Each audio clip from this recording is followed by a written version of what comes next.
ఓం శ్రీమాత్రే నమః. అందరికీ నమస్కారం. ఈ మధ్య ఎన్నో సంఘటనలు చర్చలోకి వచ్చాయి. మనం వింటున్నాం, చూస్తున్నాం. అందులో ఒక విషయం గురించి విన్నప్పుడు నాకు అనిపించింది ఈ విషయం గురించి చెప్పాలి అని. అదేనండి, మహాభారతంలో కర్ణుడి గురించి. ఎందుకంటే ఈ మధ్య వచ్చిన కల్కి మూవీలో కర్ణుడి గురించి గొప్పగా చూపించారు. ఇందులోనే కాకుండా చాలా సినిమాల్లో కర్ణుడిని చాలా గొప్పగా చూపించారు చాలా మంది. అవును, కర్ణుడు చాలా గొప్పవాడు అంటారు. కానీ కొందరు కర్ణుడు ఎందులో గొప్ప, చెడు వైపు నిలిచిన కర్ణుడిని ఎలా గొప్పగా చూపిస్తారు? అర్జునుడు కదా కర్ణుడి కంటే అన్నిట్లో గొప్ప.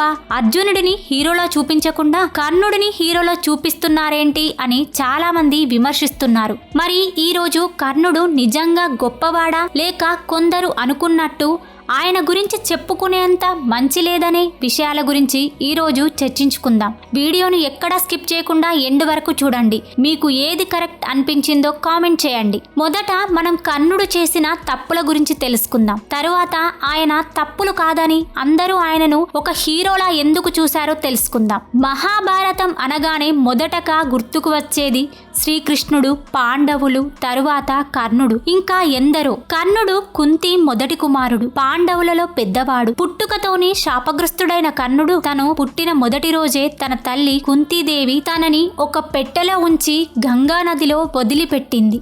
ఆ పెట్టె ఒక సూతవంశీయుడైన అధిరథుడికి దొరికింది. సూతుడు అంటే రథసారథి. అధిరథుడికి అతని భార్య సంతానం లేని వారికి దేవుడి ఇచ్చిన బిడ్డగా పెంచుకున్నారు కర్ణుడిని. అధిరథుడు కర్ణుడి విద్యాభ్యాసం కోసం ద్రోణాచార్యుల వద్దకు తీసుకెళ్లాడు. ద్రోణాచార్యులు కర్ణుడికి అస్త్ర విద్యలు నేర్పించారు. కానీ బ్రహ్మాస్త్రం లాంటి దివ్యాస్త్రాలను నేర్పించలేదు. కానీ కర్ణుడు ఎలాగైనా ఆ అస్త్రాల గురించి నేర్చుకోవాలని పరశురాముని దగ్గరకు వెళ్ళాడు. పరశురాముడు బ్రాహ్మణ పిల్లలకు మాత్రమే విద్య నేర్పిస్తాడు. అందుకని కర్ణుడు తాను బ్రాహ్మణ కుమారుడని అబద్ధం చెప్పి బ్రహ్మాస్త్రంతో పాటు కొన్ని అస్త్ర విద్యలు నేర్చుకుంటాడు. ఒకసారి పరశురాముడు అలసిపోయి కర్ణుడి ఒడిలో తలపెట్టుకొని పడుకుంటాడు. అప్పుడు ఒక తేనెటీగ కర్ణుడి తొడను కుడుతుంది. దానిని తరిమివేయడానికి తాను కదిలితే గురువుకు మెలకువ వస్తుందని కర్ణుడు అలానే ఉండిపోయాడు. కర్ణుడి నుండి రక్తం కారుతూ ఉంటుంది. మెలకువ వచ్చిన పరశురాముడు అది చూసి, నిజం చెప్పు, నువ్వు బ్రాహ్మణ కుమారుడివా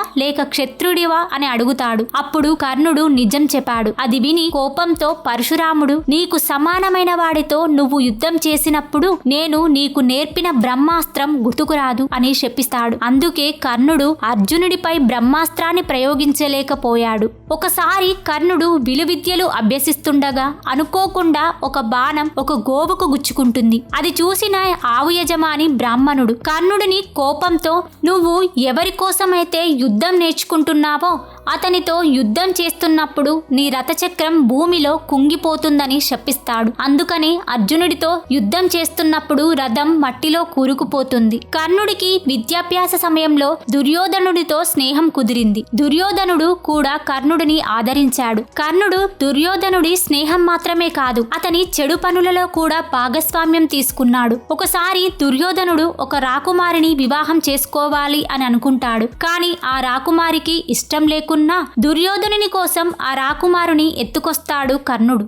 ద్రౌపది స్వయంవరంలో అవమానం జరిగిందని, కౌరవులకు పాండవులకు మధ్య జరిగిన జూదంలో పాండవులు ద్రౌపదిని పణంగా పెట్టి ఓడిపోయినప్పుడు వికర్ణుడితో కర్ణుడు, ద్రౌపదికి 5 భర్తలున్నారు కాబట్టి ద్రౌపది అందకేతి అంటే వేశ్య. అలాంటి స్త్రీని ఆమె ఏ పరిస్థితుల్లో ఉన్నా సరే, ఏకవస్త్రంలో ఉన్నా వస్త్రంలో ఉన్నా ఈడ్చుకురావచ్చు అని సలహా ఇస్తాడు. ద్రౌపది వస్త్రాపహరణంతోనే కదా కౌరవ వంశం పతనానికి ఆరంభమైంది.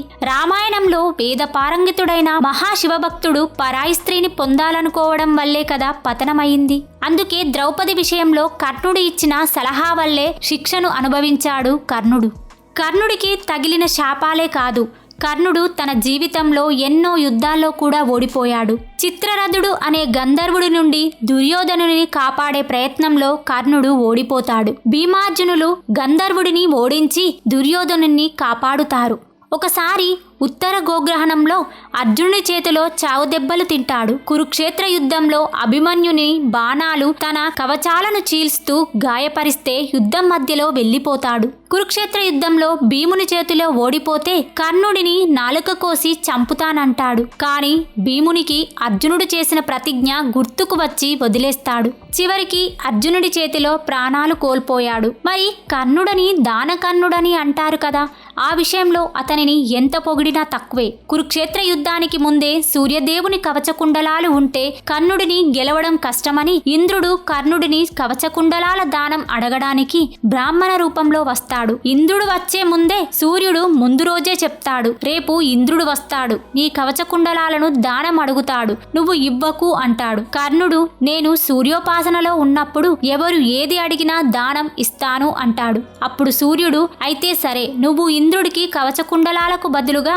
ఆయన దగ్గర ఉన్న వాసవి శక్తిని అడగమంటాడు. వాసవి శక్తి ఉంటే ఎదుటివారు ఎంతటి వారైనా మరణించాల్సిందే. కర్ణుడు మధ్యాహ్నం సూర్యోపాసన చేసుకుంటున్న సమయంలో ఇంద్రుడు బ్రాహ్మణ వేషంలో వచ్చి దేహి అని అడుగుతాడు. అప్పుడు కర్ణుడు నీకు ఏది కావాలన్నా ఇస్తాను, నా ఈ కవచకుండలాలను తప్ప అని అంటాడు. కానీ బ్రాహ్మణ రూపంలో ఉన్న దేవేంద్రుడు నాకు నీ కవచకుండలాలే కావాలి అని అడిగాడు. కర్ణుడు సరే ఇస్తాను, కానీ నాకు 2 వరాలు ఇవ్వమంటూ అవి ఒకటి నా కవచకుండలాలను కోసి ఇస్తే నా శరీరం గాయాలు అయి అందవిహీనంగా కనబడకుండా చేయమని, రెండవది నీ వాసవి శక్తి నాకు కావాలి అని అంటాడు.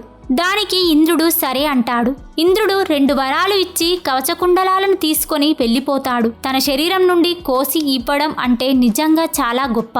మరి కర్ణుడి పతనానికి కారణం ఆయా శాపాల అంటే కాదనే చెప్పాలి. అసలు కారణం దుర్యోధనుడితో చెడు స్నేహం. కృష్ణుడు ఎంత చెప్పినా దుర్యోధనుడితో చెడు స్నేహం మానలేదు కర్ణుడు. ఇవన్నీ విన్నారు కదా, మరి ఇవన్నీ చాలా మందికి తెలుసు. అయినా ఆయనను హీరోను చేస్తారు. ఎందుకంటే కర్ణుడి పైన అందరికీ ఒక సాఫ్ట్ కార్నర్ ఉంది. అది ఏంటంటే కర్ణుడి తల్లి తనను పుట్టడంతో అలా వదిలివేసి ఉండకపోతే ఇలా అయ్యేవాడు కాదు కదా, పాండవులలో పెద్దవాడిగా గొప్పవాడిగా ఉండేవాడు కదా అని, ఇలా ఎవరి దగ్గర ఉండాల్సిన పరిస్థితి వచ్చేది కాదు కదా అని. సో ఫ్రెండ్స్, విన్నారు కదా, మరి కర్ణుడి గురించి మీరు ఏమనుకుంటున్నారో కామెంట్ చేయండి. వీడియో నచ్చితే మాత్రం ఒక లైక్ ఇవ్వండి. మీలో ఎవరైనా మన ఛానల్ ని మొదటిసారిగా చూస్తున్నట్లయితే సబ్స్క్రైబ్ చేసుకొని పక్కనే ఉన్న బెల్ ఐకాన్ ని క్లిక్ చేయండి. ధన్యవాదములు.